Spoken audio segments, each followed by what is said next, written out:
So I got myself this new table saw. It's an SCM Minimax SC as you can see on the label, and let me show you what they got with the equipment, what was included.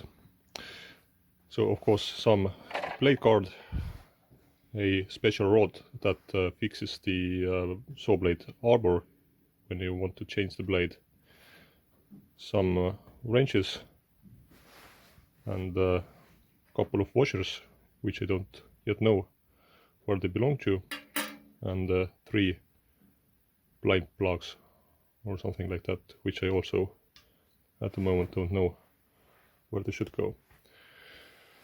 Then there is an electrical connection for the machine's connection. Then some sort of push block handle, which I haven't used yet, and then some presents from the installers. There are some metallic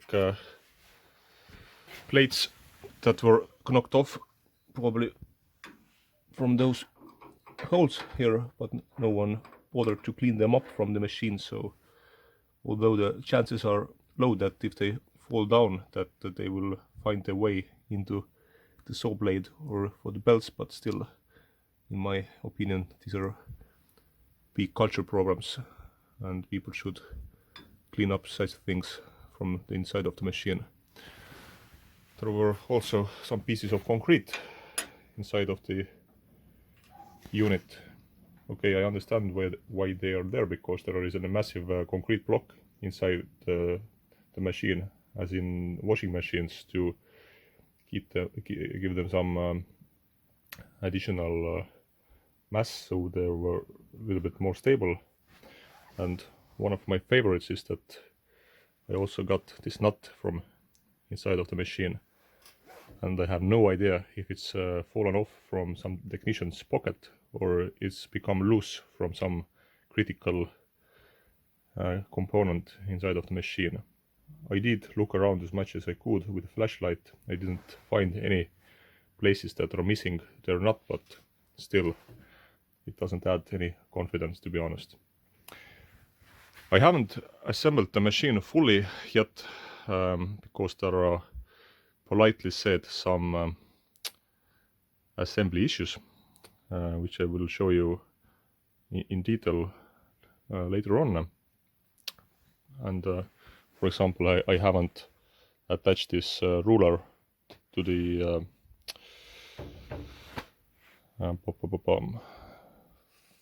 fence mechanism, let's say, because it's not straight. A little bit hard to see maybe from here, but yeah. But before that I need to remove a lot of assembly problems that are already pre-installed, let's say, in the factory. The machine is not running through, not running parallel mechanically. I even haven't got to the electrical part yet, but I already see that mechanically this is pretty bad. And I'm kind of pissed off because of that, because I don't see that for that class of machine an end user should finish the product itself, as in with IKEA assembly. I do understand that it might need some little adjustment after transportation, but for that machine they even haven't tried to put everything together nicely. What I forgot to show you, that I also had this additional steel bar. As I understand, it can be installed in here to give it a little bit more stability. Actually, it goes inside of here. There is a possibility to knock off this piece of the metal, but I haven't done it yet, and maybe I will not use it. So let's then look at the problems that I inherited with the machine, which I'm very happy for. let's have a look of some of the problems that I have found with the machine. First of all, in here you can see one scale, but the scale itself is under the angle. The installation hasn't been very successful. Spacing in here is a lot larger than in here, and even with the marks done by hand actually don't fully align with the markings, which is more obvious in here. But the largest issue with that is that actually there should be two scales, one running from 0 to 45 and the other should run backwards 0 to 45 in that direction. At least all the additional videos and materials that I found in the internet had the same model with two scales, and I don't know how to use it, this fence in that position, if there isn't any supporting scale for the working technician. Okay, anyways, but there are also alignment problems. I haven't yet purchased any blade, but I can already see that the cast iron table and the slider part of the table are not parallel, and therefore I believe that they can't be parallel with the blade either. For example, I don't know if we can hear from the video, but if I slowly bring the fence, not the fence, but the slider in the other position, you will soon hear how it's clashing with the table a little bit.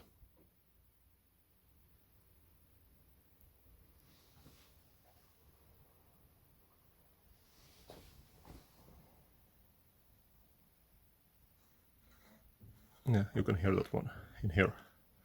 So it's lower in that end than in here. Maybe we can even see some light in between here. Yeah. Next, let's see how the cast iron and sliding table are located related to one another. For that, I have a Veritas straight edge, and let's see how does it look.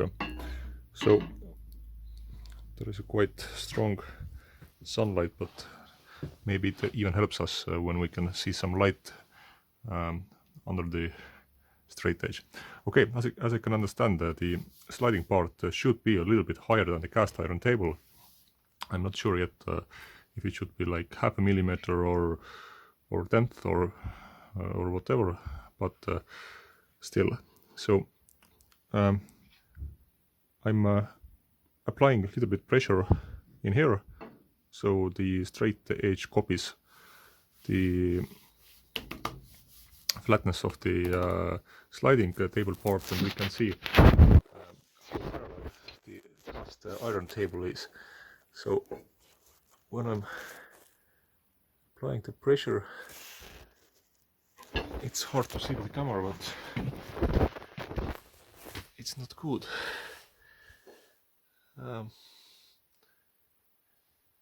Okay, it's hard to see from the camera, but when the pressure is applied to the straight edge, there is a reasonable gap in here, which I think is okay.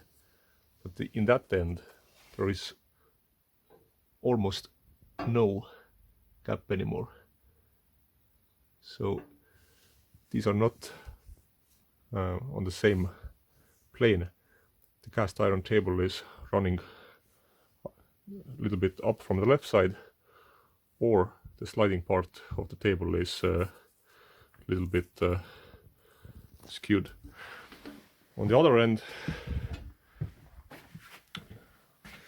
it's a little bit different, or better, let's say. And once again, if I apply pressure to here, that side, then the gap is reasonably even, which means that I have previously checked the cast iron table flatness itself. It's pretty good, so I think we can take it as a reference surface, which in that case means that the sliding part is not only a little bit lower on that end, but it's a little bit on an angle as well, so there is a little twist, I think, inside here. And what else I discovered before regarding how parallel the cast iron table and the sliding mechanism are regarding to the saw blade is that I assume that the saw blade is parallel to the cast iron table, or at least it can be made that way. But already at the moment the gap in here between cast iron and sliding part of the table and on the other end is quite different. For example, if I take this caliper and measure a little bit away from the corner radius of the cast iron table, I get what I get. Actually, it's even not important what the measurement is. Let's look at the relative distance. Now I haven't changed the measure taken, but you can clearly see that it can be easily placed inside of the gap here, and there's at least 1 millimeter, even more, maybe 1.5 millimeters additional slack in here. So this is already quite bad. Next, when I want to access the saw blade assembly, I need to remove or slide away the sliding table. And then there is this safety cover, but there is a problem with the safety cover, and the thing is that this little part of the table extension needs to be flat with the cast iron table. I have installed it using the straight edge. Of course, there are some small deviations inside, but it doesn't matter actually, because it's in reasonable accuracy. But the problem is that the saw blade cover should run in the middle of this slot, but it's not in the middle. It's in contact with the top part of the slot, and there is no way to regulate the height of this cover, because those bolts are not you can't regulate it up and down, only to tighten it up a little bit, which actually means that the only way to change this relative position is to hire the whole cast iron assembly, which again means that the relative position of the cast iron table and the sliding part of the table goes off. So because of this little, so-called little problem, I need to reassemble the whole table. Nice guys, SCM, well done. So I'm pretty pissed off because of that. What else? Yeah, I can remove it by force. It's possible, but in that case it peels off the paint in the long run, and it shouldn't be like that. So I'd say it's a big culture problem. Now let's have a look of this side table. I haven't fully assembled it yet, because I already saw many problems that I need to resolve before. So I haven't fully tightened up all these bolts. But the main problem is that, in my opinion, that this side table needs additional support under it. As an optional equipment, there is possible to purchase a a leg in there. But in my opinion, it should be already included in the original or standard setting, because in my opinion it's unusable without the table, without the leg. And end user shouldn't finish the product himself. There is too much weight applied already to the side of this table, so it can't bear its own weight. Maybe what I thought later is that it's meant to be held up by the this rod itself. If those two stable connections are very well lined up, then this rod is stable enough to take the weight of the table through those contacts. So those contacts are not so much for the bar to be connected to the table, but rather the other way around, that the table is expecting the support of this rod or this bar where the fence is running on. Fence itself, when it came with the packing, was somewhat damaged. There are numerous markings on the aluminium, and where was it? In here, it can be seen that these are not received during the transportation, but these are already machined in the factory somehow. Okay, they don't matter much in the respect of cutting accuracy, but still it shouldn't be that way. It could have been avoided quite easily. So, what are my closing thoughts on the machine? Although I have pointed out numerous faults of the machine, I am hopeful that this can be all fixed.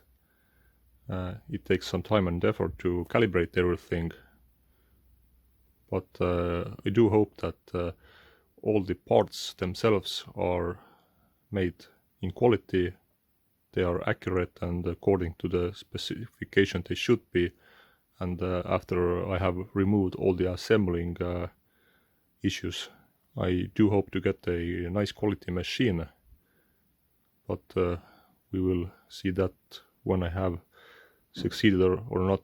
So I hope that there will be an additional video after the calibration process, and then I hope to be a little bit more smarter and maybe have some extra opinion, but still it's not a good start to start off with those problems. And